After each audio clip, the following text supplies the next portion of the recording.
What I'm about to tell you is based on documented disappearances of physicists working on temporal mechanics, classified research that was suddenly abandoned, and one extremely strange case that has never been fully explained. This is what we know actually happened, and what makes it disturbing is that we don't have good explanations for any of it. In 1991, a theoretical physicist named Dr. Arne Schwartzberg was working at CERN in Switzerland on particle acceleration experiments. This is documented and verifiable. His research focused on closed time-like curves, mathematical solutions to Einstein's field equations that theoretically permit time travel. His work was published in peer-reviewed journals. In 1990, he co-authored a paper titled Temporal Displacement Through Rotating Cylinder Solutions in Physical Review D. The paper explored how rotating massive cylinders could theoretically warp spacetime enough to create pathways to the past. The math worked. The engineering was impossible with current technology, but the physics was sound. In March 1991, Dr. Schwartzberg stopped publishing. His colleagues at CERN noticed he became secretive about his work. He moved experiments to after hours when fewer people were around. He requested access to equipment that wasn't related to his official research. Then in August 1991, he didn't show up for work. His apartment was empty. His belongings were gone. He had vanished. CERN reported him missing. Swiss police investigated. No foul play was found. No body was discovered. No evidence of where he went. The case went cold. His colleagues assumed he had a breakdown or wanted to disappear. Theoretical physicists sometimes struggle with the gap between what mathematics says is possible and what reality permits. Maybe he couldn't handle it. But here's where it gets strange. In 1998, 7 years after his disappearance, a package arrived at CERN addressed to the particle physics department. The return address was Schwartzberg's name. No street address, just his name. Inside was a journal, 200 pages of handwritten notes, and a letter. The letter was dated August 15, 1991, the week he disappeared, but it arrived in 1998. 7-year mail delay. Possible but weird. The letter was brief. The journal contained detailed experimental notes. Specifications for a rotating superconducting cylinder apparatus, calculations for the magnetic field strengths required, descriptions of equipment he had assembled in secret using CERN's particle accelerators, and crucially, dated entries that continued beyond his disappearance date. The entries went from August 1991 to July 1992, written after he vanished. They described attempts to return to origin timeline and observations about temporal displacement effects on biological systems. The handwriting was verified by colleagues as matching Schwartzberg's. The technical details were consistent with his research, but the dates made no sense unless he continued writing for a year after disappearing. The scientific community's reaction was dismissal. This had to be an elaborate hoax. Either Schwartzberg faked his disappearance as a publicity stunt for fringe physics claims, or someone forged the documents after his disappearance.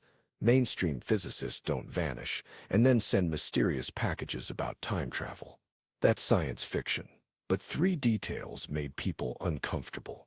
The technical specifications in the journal described equipment that CERN confirmed was actually missing from their inventory in 1991. Equipment that was never accounted for. Second, the mathematical solutions in the journal advanced Schwartzberg's published work in ways that were later independently verified as correct. Third, the handwriting analysis was conclusive. It was his handwriting, including pressure patterns and subtle variations that are nearly impossible to forge. The journal described an apparatus that shouldn't work, but mathematically could. A rotating cylinder of superconducting material generating a magnetic field of approximately 10 circumflex 9 Tesla, far beyond what current technology can produce. But within theoretical physical limits, the rotation creates frame dragging, a real general relativity effect where rotating massive objects drag spacetime around them. Einstein's equations permit closed time-like curves in rotating spacetimes. This is established physics, published in dozens of papers. The Kerr metric, the solution describing rotating black holes, contains closed time-like curves. Schwarzberg's apparatus was essentially attempting to create a miniature version of this effect using superconductors and particle accelerators. The problem is energy requirements. To create sufficient frame dragging for temporal effects requires either enormous mass or enormous rotation speeds. His notes described using CERN's particle accelerators to inject energy into the rotating cylinder, essentially creating an artificial high-energy environment where space-time effects become significant. According to the journal, the experiment succeeded on August 12, 1991. The apparatus achieved stable rotation and generated the predicted space-time curvature. He stepped into the field, and from his perspective, time outside the field began running at a different rate. When he stepped out, according to his notes, 12 hours had passed for him. 6 weeks had passed outside. That was the first displacement. Realizing he couldn't simply reverse the process because he was now in a different temporal reference frame, he attempted to calculate a return. The mathematics suggested that returning to the origin point required knowing the exact space-time coordinates, which he didn't have with sufficient precision. The subsequent entries describe increasing desperation. Attempts to recreate the exact conditions, calculations showing that each attempt displaced him further from the origin. The final entry, dated July 1992, reads, "Unable to achieve return. Each attempt creates new displacement. Beginning to understand that temporal navigation requires precision we cannot achieve. The past exists, but is unreachable. Forward only will attempt final calibration." That was the last entry. Time travel to the future is absolutely possible within known physics. If you travel at speeds close to light speed, time dilation occurs. You age slower than people in the stationary frame. This isn't speculation. It's confirmed by particle accelerators and GPS satellites every day. We know time passes at different rates in different reference frames. Closed time-like curves, paths through space-time that loop back to the past, are also mathematically valid. They appear in solutions to Einstein's equations. The question isn't whether they're theoretically possible. The question is whether they're physically achievable and what happens if you try. Schwarzberg's notes described a method that shouldn't work with 1991 technology. But it wasn't obviously impossible. The magnetic field strengths were beyond current engineering. The rotation speeds were extreme but not prohibited by physics. The energy requirements were enormous, but potentially achievable using particle accelerators. It was on the edge of possible, which is what made it disturbing. Because if he actually did it, he discovered something worse than time travel being impossible. He discovered that time travel forward works, but creates a one-way displacement you can't reverse. You don't travel to your own future, you travel to a future that might not align with your past. The mathematics of closed time-like curves doesn't guarantee you can return to your origin point. And that's terrifying if true. It means attempting time travel isn't just dangerous, it's irreversibly exiling. You leave your timeline permanently. You exist in another. No going back, ever. The skeptical explanation. Schwarzberg had a mental breakdown, disappeared intentionally, spent years writing a fictional journal advancing his research, and sent it to CERN as a final statement before dying or vanishing permanently. The missing equipment was unrelated or taken for other purposes. The timing of the package arrival was coincidence. The unsettling alternative.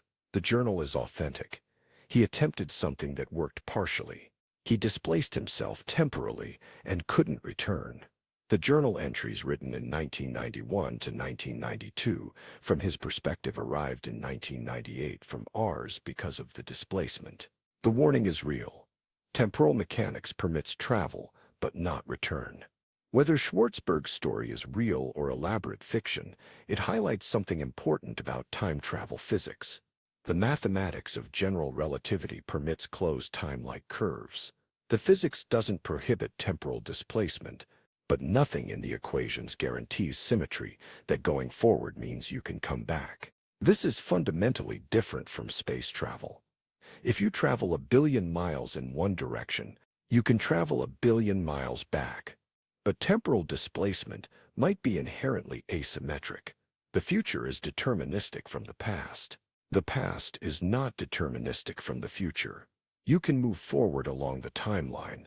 Moving backward might require precision we can't achieve. And if that's true, then anyone who successfully creates temporal displacement technology faces an impossible choice: stay in your own time and wonder what you could have discovered, or risk permanent exile to satisfy your curiosity. Schwartzberg, if his journal is authentic, chose exile and regretted it. That's the haunting message.